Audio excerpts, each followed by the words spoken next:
I still remember the way the wind pressed against the car windows that morning, the way the sky seemed far too gray for a day my son had promised would be routine. He had told me we were going to the doctor. Just a simple checkup, he said. I had believed him.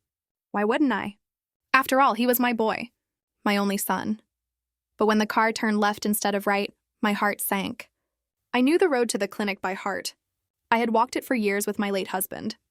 This road was different, longer, quieter, and the silence inside the car was suffocating. Where are we going? I asked softly, my hands folded in my lap. My daughter-in-law, sitting in the passenger seat, exchanged a quick glance with him before answering. It's just another doctor, Mother. Somewhere new. Don't worry, her tone was clipped, rehearsed. Not comforting, not kind. I had lived long enough to know when someone was lying. I pressed my palm against the cool glass, watching unfamiliar buildings roll by. My chest tightened. Something was wrong, and then I saw it. The sign loomed ahead, its bold letters cutting straight through me. Silver Pines Residential Nursing Care. My breath caught in my throat. Why are we here? My voice cracked, trembling, but it carried enough strength to make my son grip the wheel tighter. He cleared his throat, eyes fixed on the road. Mom, it's for your own good. You need more care than we can give. My throat burned. Care? I whispered. Or convenience? My daughter-in-law sighed dramatically, turning in her seat to face me. Her smile was cold, smug. You'll be safer here, Margaret. They'll take good care of you. Isn't that what you want? What I wanted? What I wanted was the life I had built, the home my husband and I had filled with love, the roses I planted with my own 2 hands, the kitchen that still smelled of Sunday dinners. Not this. Not to be abandoned in a place where families dropped their burdens and walked away free. The car pulled into the parking lot, the building rising before me like a tomb. I had always pitied the people I saw through its windows, sitting in wheelchairs, staring blankly at walls that never changed. And now they expected me to become one of them. My son parked, his face pale, his jaw set. He couldn't even look at me. It's for the best, he muttered. I felt the sting of betrayal like a blade sliding between my ribs. I thought of the nights I had stayed awake by his crib, the meals I had skipped so he could eat, the prayers I had whispered for his safety when he was far from home. And this was my repayment. The door opened and the cool air rushed in. A nurse approached with a clipboard, her smile polite but distant. Mrs. Harris, welcome. We've been expecting you. Expecting me. My hands shook as I gripped my cane, refusing to step out of the car. I'm not staying here, I said firmly. My daughter-in-law's lips tightened. Don't make this harder than it has to be. I turned to my son, searching his face for even a flicker of the boy I raised. Is this what you want for me? He looked away, his silence screaming louder than any words could. Tears burned my eyes, but I refused to let them fall. This is my life. My house, my family. And you would throw me away like garbage? His shoulders slumped, but he didn't answer. The nurse glanced between us awkwardly. We can help her inside. The paperwork is ready. The paperwork. The word echoed in my mind like a warning bell. This wasn't just about a nursing home. There was more. My daughter-in-law nodded briskly. Yes, we'll handle the forms. My chest tightened again, but this time it wasn't fear. It was fury. Something deep inside me stirred, an ember of defiance I thought had died with my husband. They thought this drive would end my independence, my dignity, my life as I knew it. But they underestimated me. I pressed my back against the seat, my voice low but steady. You can take me to the door. You can sign whatever you like. But you will never silence me. My daughter-in-law rolled her eyes. You're being dramatic. Dramatic. That word seared into me. They thought I was weak. They thought I was naive. They thought they could discard me like yesterday's news. But as I stared at that cold building, its windows reflecting the gray sky, I made myself a promise. This was not the end. This was the beginning of the fight they never saw coming. The air inside the nursing home smelled of disinfectant and stale meals, a sharp, sterile scent that clawed at my throat. I had only stepped inside for a moment, yet I already felt suffocated. The nurse with the clipboard led me through long, narrow corridors lined with identical doors. Wheelchairs creaked along the floor, voices mumbled in the distance, televisions droned from rooms where old souls stared blankly at screens. Every step I took echoed like a funeral march. I clutched my cane, not for support, but to steady the storm rising inside me. My son and daughter-in-law walked behind me, speaking in hushed voices as though I were deaf. "This is the best option," he whispered. "Of course it is," she replied smoothly. "Once she's settled here, everything else will fall into place. Everything else." The words chilled me. They led me into a small room at the end of the hall. A single bed, thin sheets, a dresser, and a narrow window with bars. It felt less like a place of care and more like a cell. I sank onto the bed slowly, my heart heavy as lead. The nurse set the clipboard down. "We'll need signatures from both of you," she said, glancing at my son and his wife. "She's already been approved for transfer." Transfer. As though I were a parcel being delivered, not a woman who had built a family with her bare hands. My voice trembled as I spoke. "I never agreed to this." My daughter-in-law smiled tightly, her words coated in honey but stinging like venom. "It's for your safety, Margaret. You'll be looked after here." I stared at her, fury tightening my chest. "This isn't care. This is exile," she shrugged, turning back to the nurse. "Ignore her." "She's confused." That word, spoken so casually, cut deeper than any knife. They wanted me to doubt myself, to make me believe that my own voice no longer mattered. The nurse left us briefly, and I heard them whispering in the hallway. I moved closer to the door, pressing my ear against the thin wood. Their voices carried clearly. "She'll fight at first," my daughter-in-law said. "But once the paperwork is finalized, it won't matter." My son hesitated. "Do you think she suspects?" "She's too old to understand," she scoffed. "By the time she realizes, the house will already be ours." My knees weakened. The truth pressed against me like a physical weight. This wasn't just about locking me away. It was about erasing me from everything I had built. My home, my inheritance, my dignity. I stepped back, my breath ragged. My husband's face flashed in my mind, his voice steady and sure. "Never let them take what is yours. Margaret, never." That night, I lay on the thin mattress, staring at the ceiling as the sounds of the nursing home crept in, coughing down the hall, the squeak of wheels, the faint hum of fluorescent lights. Loneliness wrapped around me like a shroud. But deeper than loneliness, deeper than despair, there was something else stirring, a fire. The next morning, my son returned with more papers. He placed them on the dresser, avoiding my gaze. "Mom, just sign these.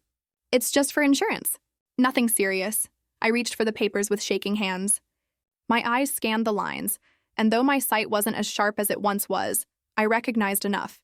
Deeds, account transfers, legal jargon that reeked of betrayal.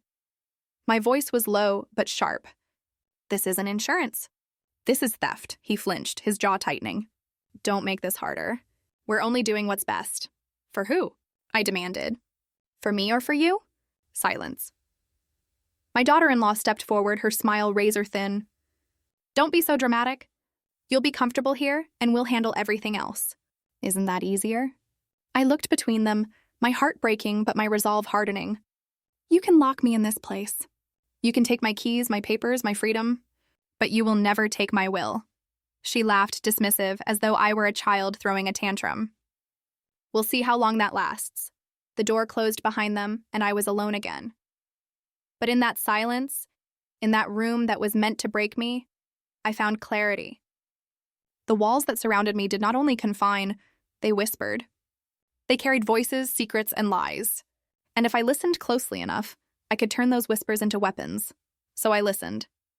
At night, I heard nurses talk about families dropping off parents like unwanted baggage. During the day, I overheard my son on the phone in the hallway. "Yes, the transfer's already underway," he murmured.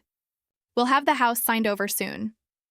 Every word was another stone in the foundation of their betrayal. I pressed my hand against my chest, my heart pounding not with fear but with determination. They thought I was finished.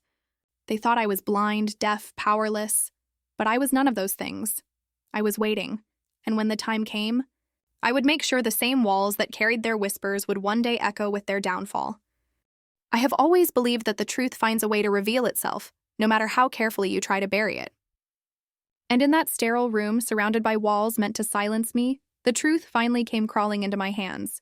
It started with the folder my son left on the dresser. He had told me it was insurance paperwork, something routine, but his eyes betrayed him. They shifted too quickly, avoiding mine as though even a glance might shatter the lie. When they left, I sat on the edge of the bed, staring at that folder like it was poison. My hands trembled as I reached for it, my fingertips brushing the smooth paper. I hesitated. Part of me didn't want to see what I already knew. Because once you see the truth, you can never unsee it. I opened it slowly, the pages whispering like secrets as they turned. The words blurred at first, my eyes straining, but then the lines sharpened. Deeds, transfers, authorizations. Names scrawled across signature lines in a hand that was meant to be mine, but wasn't. I felt as though the air had been punched from my lungs.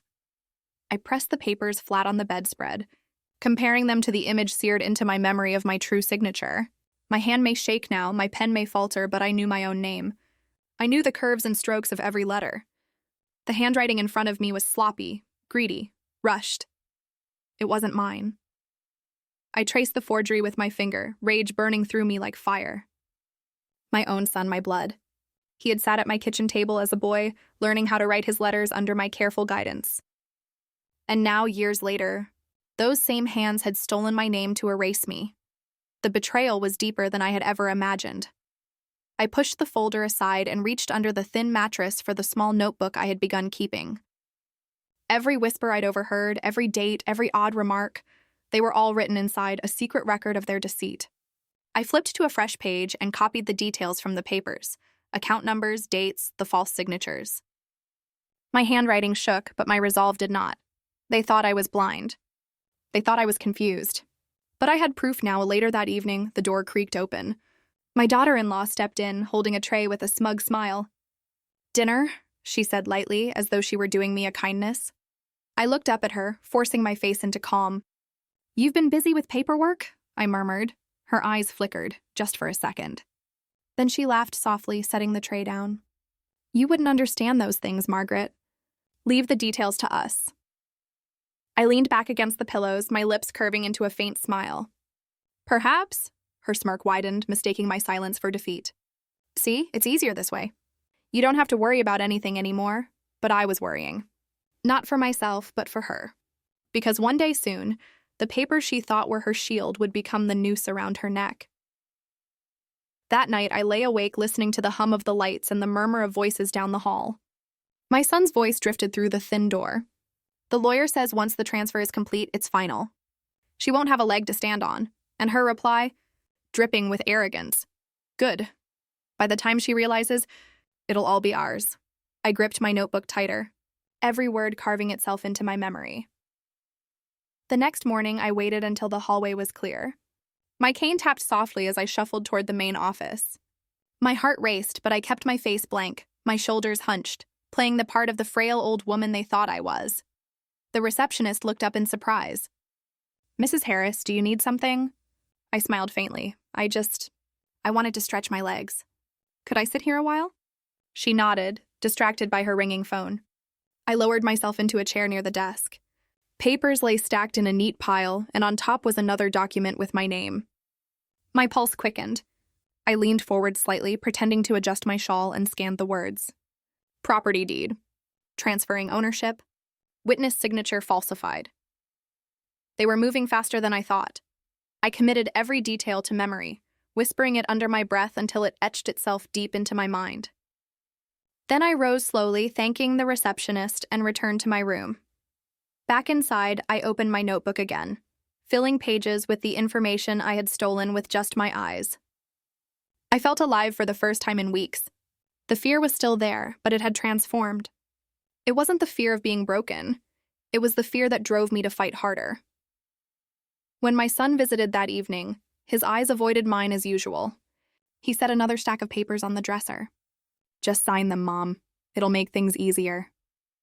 I lifted my gaze, meeting his with a calm I didn't feel. "Easier for who, son?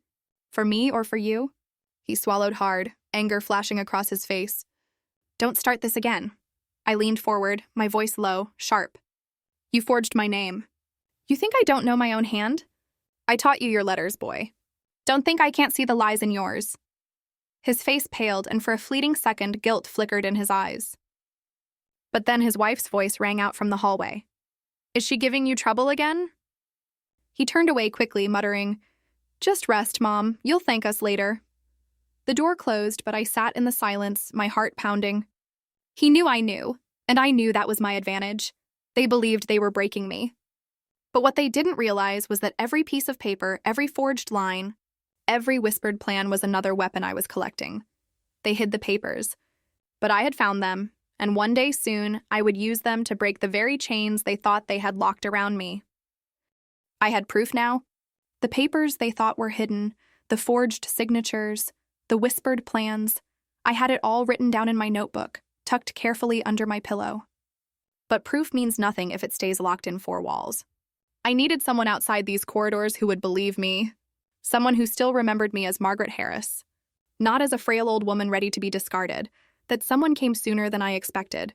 It was Mrs. Wilson, my neighbor for more than 30 years. She arrived one afternoon with a basket of muffins, her kind eyes darting nervously as she spoke to the nurse at the desk. Just wanted to visit Margaret. She's like family to me. When she entered my room, the moment our eyes met, I felt the dam inside me crack. She set the basket down and hugged me tightly, whispering, "I know something isn't right. Tell me." Tears welled in my eyes, but I forced myself to stay calm. I leaned close and murmured, "They're stealing everything. I have proof. But I need help." Her face hardened, her jaw setting in determination. "What do you need me to do?" I reached under my pillow and pulled out the folded pages of my notes. "Take these to Mr. Kent. He'll know what to do." Mr. Kent. My husband's old friend, our family lawyer, a man who had stood by us through thick and thin. If anyone could help me now, it was him. Mrs. Wilson slipped the papers into her handbag, her eyes glinting. "I'll get these to him tonight. Stay strong, Margaret." For the first time in weeks, hope flickered in my chest. That evening, as I lay on my narrow bed, I overheard my son's voice in the hallway. "Why hasn't she signed yet?" "We're running out of time," my daughter-in-law hissed back. "She's weak." "She'll break. Give her another week and she'll be begging us to take over." I closed my eyes, clutching the blanket. They had no idea that their time was what was running out. Not mine. The next morning, Mrs. Wilson returned. She slipped a small envelope into my hand when the nurse wasn't looking. Inside was a note in Mr. Kent's handwriting. "I believe you. Keep collecting. Timing is everything." Relief washed over me. I wasn't alone anymore. From that day on, I became sharper, more deliberate. I listened harder, wrote faster, memorized everything I couldn't steal on paper. The staff saw me as quiet, harmless. My family saw me as weak, fading. But inside, I was sharper than ever. I began to play the role they wanted, letting my daughter-in-law believe her insults were breaking me. One evening, she brought me a tray of food and sneered, "Enjoy it while you can, Margaret. Soon this will all be ours, and you won't have a say in anything." I smiled faintly, lowering my gaze. "Maybe you're right," her laughter echoed through the room. She thought she had won. But what she didn't see was the small recorder Mrs. Wilson had hidden in the lining of my shawl. Every cruel word, every slip of the tongue, it was all captured. I handed the recorder to Mrs. Wilson a few days later, my heart racing as she slipped it into her bag. She gave me a reassuring nod. "This is enough to bury them." The days blurred into nights, and the notebook under my pillow grew thick with evidence. I copied account numbers from discarded letters, noted dates of meetings they whispered about, and even memorized a phone call where my son admitted, "She'll be out of the way soon." Each word was another weapon. Each piece of paper another nail in the coffin of their lies. But the hardest moment came when my son entered my room one night, his face tired, his eyes avoiding mine. He sat on the edge of the bed, his voice low. "Mom, please. Just sign the papers. It'll be easier." I looked at him, my heart breaking even as my resolve hardened. "Easier for you, you mean?" He swallowed, guilt flickering in his eyes. For a moment, I thought I saw the boy I had raised, the boy who used to run home from school with scraped knees, calling for me. But then his wife's voice echoed down the hall. "Is she giving you trouble again?" And just like that, the boy was gone. My son stood, his face hardening. "Think about it, Mom." When he left, I whispered into the silence, "I have thought about it, and I will never give you what you want." The next week, Mr. Kent himself came to visit. His hair had turned white, but his eyes still held the same sharpness I remembered. He sat beside me, lowering his voice. "Margaret, I've seen the documents. You're right, they're forged. And the recordings, damning. We're building a case, but you must keep pretending for now. I nodded, my hand gripping his. I've waited this long. I can wait a little longer. His eyes softened. You're stronger than anyone gives you credit for. I smiled faintly. They'll learn soon enough. As he left, my daughter-in-law intercepted him in the hallway, her voice dripping with suspicion. What business do you have here? He looked her straight in the eye, his tone sharp. Just visiting an old friend. She glared at him, but he didn't flinch. That night, as I lay in bed, I thought of my husband again. I imagined him standing in the garden, his hands on his hips, that smile of quiet pride on his face. You're tougher than they know, Margaret, he whispered in my memory. Don't let them win, I whispered back. I won't, because now I wasn't just surviving. I was fighting, and soon the silence they thought was my defeat would become the roar of their downfall. The courtroom smelled faintly of old wood and polished floors, but to me it smelled like freedom. The gavel hadn't even struck yet, but my heart was already pounding in my chest, each beat echoing louder than the next. This was it, the moment I had been waiting for, the moment my enemies never thought I would reach. I sat at the plaintiff's table beside Mr. Kent, my hands folded neatly over my cane. Across the room, my son and daughter-in-law sat at the defense table. She wore a pearl necklace and a smug smile, as though the outcome had already been decided. My son refused to look at me, his eyes fixed on the table as though he could burn a hole through it. The judge entered, robes sweeping, eyes sharp. Court is now in session. Mr. Kent rose first, his voice firm. Your Honor, today we bring before you the case of Margaret Harris, an elderly widow who was deceived and confined, her estate stolen through forgery and fraud perpetrated by her own family. The words cut through the air like a blade. My daughter-in-law shifted uncomfortably, but her smirk remained. My son's jaw clenched. The defense attorney stood, feigning sympathy. Your Honor, my clients are merely concerned children trying to provide proper care for their aging mother. She has been confused, forgetful. These accusations are nothing but the result of her frailty. My grip on the cane tightened until my knuckles whitened. Confused, frail. They wanted to reduce me to nothing more than a shadow. An invalid? The judge's gaze turned toward me. Mrs. Harris, do you have something to say? I stood slowly, leaning on my cane but lifting my chin high. My voice was steady, sharper than it had been in months. Confused? Frail? I may be old, Your Honor, but I am not blind. I am not deaf. And I am not a fool. Gasps rippled through the courtroom. My daughter-in-law's smirk faltered. I reached into my handbag, pulling out the notebook that had been my secret weapon all along. These are my notes. Dates, times, every conversation I overheard while they thought I was too weak to listen. And here, I slid a small recorder across the table. Is their own voice, plotting to lock me away and steal my home. Mr. Kent pressed play. The recording filled the room, my daughter-in-law's voice, sharp and cruel. Enjoy it while you can, Margaret. Soon this will all be ours. Then my son's voice followed. She'll be out of the way soon. Just sign the forms and it's final. The sound of their betrayal echoed against the wooden walls. The jury shifted uncomfortably. Even the judge's brow furrowed. My daughter-in-law shot to her feet, her voice shrill. That's taken out of context. She's twisting everything. I turned my eyes to her, calm but cutting. Out of context? Tell me then, what context makes it right to forge my signature? To take my home, my money, my life, while you locked me in a place I never agreed to enter? She faltered, words dying on her lips. Mr. Kent presented the documents next, the property deeds, the bank transfers, the forged signatures. He laid them side by side with samples of my true signature, the differences as clear as night and day. Even a child could see these are not the same, he declared. The judge leaned forward, studying the papers with a sharp eye. Indeed, the forgery is blatant. My son finally looked up, his face pale, sweat gathering at his temples. I didn't mean... His voice cracked. Mom, I was just trying to make things easier. Easier for you, I cut in, my voice rising for the first time. Not for me. For months, you plotted behind my back, stealing what your father and I spent a lifetime building. You sat in my home, ate my food, and while I slept under my own roof, you signed my name as though I were already dead. The courtroom fell silent. My son's lips trembled, but no words came. My daughter-in-law glared, her mask cracking, but she could not stop the tide that was rising against her. The judge's gavel struck once. Enough, the evidence is clear. This court finds the defendants guilty of fraud, forgery, and unlawful confinement. All property and accounts are to be restored to Mrs. Harris immediately. Furthermore, charges will be filed for criminal conduct. The sound of the gavel was like thunder, reverberating through every bone in my body. For the first time in months, I felt truly free. My daughter-in-law shrieked, pounding her fists against the table. "This isn't fair. She's lying."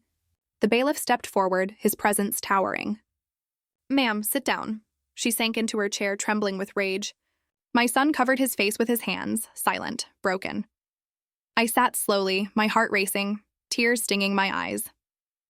But these tears were not of sorrow. They were of justice, of victory. As the courtroom emptied, Mrs. Wilson clasped my hand, her eyes wet with pride. "You did it, Margaret.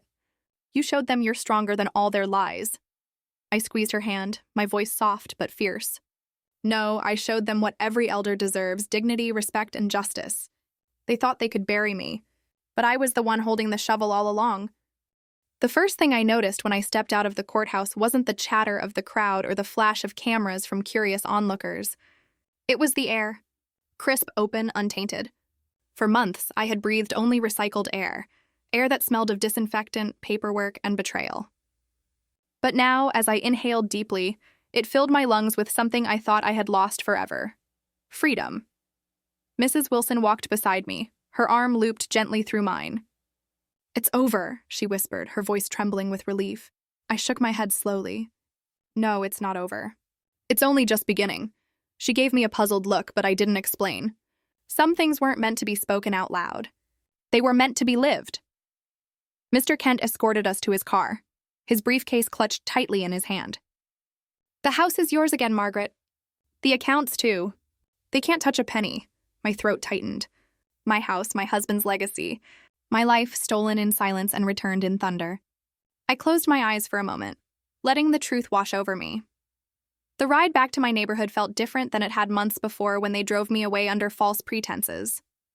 Then, every street had looked unfamiliar, every corner a path to exile. But now, as the houses blurred past, I saw familiarity again. Neighbors sweeping porches, children riding bicycles, roses blooming in front yards. Life had gone on while mine had been paused, but I was ready to step back into it. When the car pulled up to my gate, my heart stopped. The house stood before me, quiet, unchanged, waiting. Its windows reflected the soft glow of late afternoon, the garden overgrown but still alive. I stepped out slowly, gripping my cane, my legs trembling not from weakness, but from the weight of the moment. My eyes brimmed with tears as I touched the gate with my free hand. "I'm home," I whispered. Mrs. Wilson squeezed my shoulder, her smile radiant. "Yes, Margaret, you're home." I walked up the path, each step echoing with memory. The porch creaked under my weight the way it always had, welcoming me back. I reached for the keys Mr. Kent had returned to me earlier, their cool metal pressing against my palm. How strange, I thought, that something so small could hold such immense power. The lock clicked open with a sound that was almost musical. The door swung wide, and I stepped inside. The house smelled faintly of dust and silence, but underneath it, I caught the familiar traces of lemon polish and old wood. My husband's photograph still hung on the living room wall, his steady eyes watching over me. I placed my hand against the frame, whispering, "I kept my promise." They tried, but I didn't let them win. For the first time in months, I smiled. I moved slowly from room to room, reacquainting myself with the spaces that had been stolen. The kitchen, where I had stirred countless pots of soup.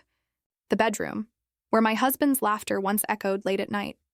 The study, where he and I had drawn up plans for the future we thought would stretch endlessly.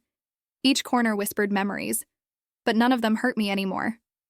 They reminded me not of what I had lost, but of what I had reclaimed. The garden was last. I stepped outside, the air carrying the faint scent of roses. They were wilted, petals fallen, thorns sharp. But they were still alive. I knelt slowly, ignoring the protest of my knees, and touched the soil. "You waited for me," I murmured. "And now I'll bring you back." I could almost hear my husband's voice teasing me the way he used to. Flowers, like people, bloom again when they're cared for. And I would care for them. Days passed, and word spread through the neighborhood. Neighbors stopped by, bringing casseroles, flowers, hugs. Some apologized for not noticing sooner. Others simply said they admired my strength. But the truth is, I wasn't always strong. I had been broken, humiliated, locked away. Yet in that darkness, I had found something deeper than strength. I had found resolve. My son never came back. Neither did his wife. Their absence was both a wound and a gift. A wound because no mother ever wants to see her child fall so far. A gift because I no longer had to look into his eyes and wonder if love remained. Sometimes, late at night, I still lie awake, staring at the ceiling, asking myself the same questions. Where did I go wrong? Did I give too much? Did I raise him poorly? Or was greed simply stronger than blood? I may never know, but what I do know is this: I survived. And survival is its own kind of victory. One evening, as the sun set in brilliant streaks of orange and gold, I stood at the front door holding the keys in my hand. The same keys they had tried to take from me. The same keys my husband once pressed into my palm with a smile.